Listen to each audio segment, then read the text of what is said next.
Today, I'll introduce to you the movie called The Unholy. A deaf-mute girl suddenly could speak. She proclaimed that she had been cured by the Virgin Mary. Her claim attracted an unscrupulous reporter, who didn't hesitate to make false news to hype up his reputation. His name was Gerald. That day, he received the news and came to a religious town. A farmer said that on his cattle's backs, strange totems appeared. They were suspected as Satanists. That sounded interesting. Gerald went to have a look. In fact, the farmer's son was obsessed with the metal band, so he trimmed the cow's fur to have the band's symbol. Didn't he come in vain? A crow caught his attention. It was standing under a crooked neck tree. Gerald leaned over to have a look. There was a hole under the root of the tree and a little doll buried in the hole. Locals called it a corn doll, a symbol of good luck. But this doll was very different. It was chained and had a brand on it, which was written with a date that didn't exist, February 31st, 1845. Gerald had a plan. He smashed the doll and made up a story, saying the doll was an ancient curse. Now it was broken. The locals started to carry out a mysterious cattle slaughtering ceremony. That was it. His job was done. Gerald rubbed up and drove back. Who would have thought that later that night, a woman suddenly flashed in front of the car. Gerald ducked into a tree. He was all right. When he saw the woman's strange behavior, he quickly followed her. In the middle of the night, she knelt under the crooked neck tree and recited some words. Gerald tried to touch her but she fainted.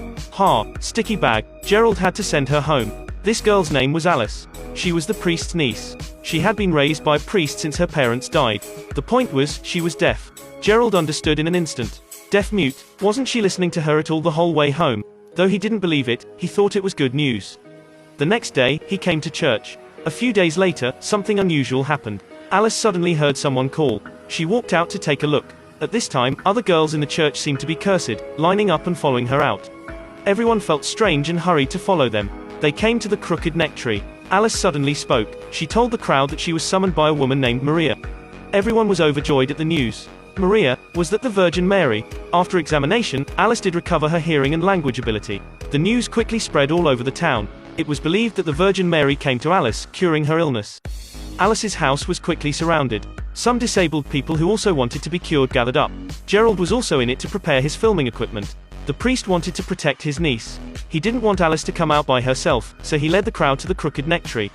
After Maria's brief conversation, she came to a paralyzed little boy, asking him, "Do you believe in Maria?" Maria ordered you to take 2 steps forward. The boy tried to lift the blanket. He did it. He recovered. It was so shocking. People knelt and thanked frantically. The statue of the Virgin Mary in the church shed 2 blood tears. After that, Gerald's news shocked the outside world. Both the local and the Vatican had sent bishops to investigate the authenticity of the news. As soon as Alice went out, the reporters rushed up. The hasty questions made Alice stunned. Finally, Gerald had to be observant. Alice answered the questions just right.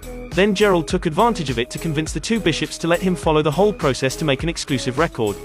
Alice had a good chat with him. He wanted to interview her, but unexpectedly, the Virgin Mary saw through Gerald's past and passed the words through Alice. She was willing for Gerald to report on it because her words could also be publicized. It was a win-win situation. Gerald was a little shocked. Just then the priest came. He didn't want Alice to be interviewed because he knew that the so-called miracle must be a double-edged sword. Most people who had been exposed to miracles in the past had suffered misfortune.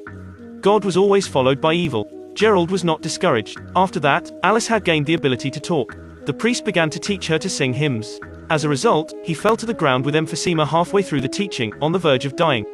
Alice rushed over and asked him 3 questions. Do you believe in Maria? Are you sad about her story? Will you serve her wholeheartedly? The priest nodded. With a wave of her hand, the priest was saved in an instant. The lesions disappeared completely. The 2 bishops confirmed that there was a miracle. Once the authentication message was sent, it immediately detonated the network. Countless people followed Alice. Some town residents chose to leave because they think God should stay in heaven. Once he went down to earth, there would be a disaster. The local government had decided to build an altar. This altar would play an important role in driving the town economy. Because of the viral report, Gerald gained a place in the newspaper. But no one knew that the moment when Alice saved the priest saw a terrible shadow on her. He kept thinking about it and went through the church's past archives. As a result, he discovered the truth. But now, his every move was seen by a figure hiding in the dark. On the other side, Gerald was eating in town. He happened to meet a doctor. This doctor was the one who diagnosed Alice before. She had a good relationship with Alice and was an acquaintance with Gerald. They got together and chatted away. Gerald remembered that in his first visit to town, he had dug up a corn doll. He told the doctor. The doctor explained that generally, the doll was used to imprison evil spirits, so people wrote a date that didn't exist so that the evil spirits could never escape. Huh? Was that so? Do you know what was wrong with it? These 2 people regard this statement as an urban legend, but they didn't take it seriously. They went for a walk along the river in the town. They didn't know if they were walking round and round. Gerald saw a ghost in the water. Gerald began to realize that something had happened here before, but he was a little late. Someone from the church came to confess. The priest listened to them. He didn't expect that the one who confessed there was the so-called Maria. The priest quickly came out of the booth. He saw Maria stand in the aisle. She was a masked evil spirit. Just then, Gerald came to investigate. He found the priest's body. The evil spirit had hanged him on the ground. The priest was considered committed suicide. Gerald didn't think it was that simple. He found Alice and wanted to ask her if there was any possibility it was evil spirits. But Alice completely believed in Maria now. She insisted that it had nothing to do with Maria. Shit, so you'd rather believe. Your uncle committed suicide against his faith, didn't he? Gerald didn't give up. He went back to the guest room to check the interview video. It turned out that when Alice listened to Maria, an evil spirit flashed by her ear. In addition to the illusion he saw before and the priest's death, Gerald started to doubt. He quickly asked the doctor to take him to see the church archives. He found the truth that the priest had discovered. It was as early as 1845, there was a girl in the town who had been exposed to miracles.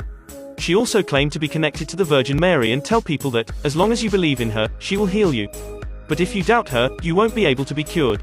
Finally, people found that the girl was not connected to Maria at all. She was serving Satan, so the town residents began to fight back, nailing the girl with Maria's mask and drowning her in the river. Then they hung her on a crooked neck tree and burned her. Finally, her ashes and soul were imprisoned in the corn doll. The doll Gerald crushed, and the girl's name happened to be Mary.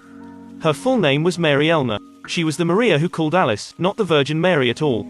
But the evil spirit of Mary Elner, who once believed in Satan, now wanted to deceive the souls of believers in the name of the Virgin Mary. The priest was killed when he found out the truth. The evil spirit must be raised through the body of his descendants. The evil spirit not only stepped into her mind but also controlled her words. Gerald said he would hold a fan meeting. Gerald and the doctor were soon attacked by the evil spirit, but fortunately, he escaped from its pursuit. Gerald cancelled the interview on the spot, finding the bishop and trying to stop the evil spirit. But the landlord had already found out about it. Considering the abuse of lynching in the church in the past, it would be exposed. In addition, it could promote the development of local tourism, so he chose to hide the truth away. He not only didn't help but also got in the way. He couldn't cancel the meeting directly now. Fortunately, the Bishop of the Vatican was a sensible man. They tried to prepare to seal the evil spirit again. The bishop lit the flame and said it represented God. It was blown out by the evil spirit. The bishop didn't give up. He continued. After 2 times, the flame brush turned into a raging flame, lighting the cross, smashing it down and burning the bishop. The statue of Jesus on one side also shed blood tears. The situation was worsened, but the fan meeting on the other side had begun. Gerald's quick-witted, "This belief is most afraid of doubt. We just need to make everyone suspicious of Alice." So they rushed to the scene. Gerald revealed that he made all the fake news. The doctor told Alice on the stage in sign language. No, the Virgin Mary is disguised by evil spirits. Fight her. Seeing that everyone was instigated by Gerald, they became suspicious. Alice finally woke up and told everyone, "Hey, I was just fooling around." Faith collapsed, and the cured disease relapsed again. The evil spirit appeared. The crowd scattered and fled. The local bishop was the first to be killed. Then the evil spirit pounced on Gerald. But it didn't expect Alice to come forward, blocking the fatal hit for Gerald, and died on the spot. The evil spirit killed her only descendant, so she also disappeared. Though the evil spirit was dead, Gerald was a little excited. Alice's death made him upset. Gerald, who did not believe in God, prayed to God. Just save her. Alice woke up. Wasn't it amazing? So at last, a peaceful life was restored in the town. Just when people thought it was over, the statue of the Virgin Mary in the church shed blood tears again. Throughout the film, the statue of the Virgin Jesus bled and wept several times. When evil spirits had the upper hand, did that mean that the one resurrected wasn't Alice but the evil spirit? The film was over here. The story tells us, authenticity was the life of news. They blindly pursue traffic and focus, and do not hesitate to violate professional ethics to create false news. The adverse effects it has caused can't undo any way you like. That's all for today. I'm Harry. I'll see you next time.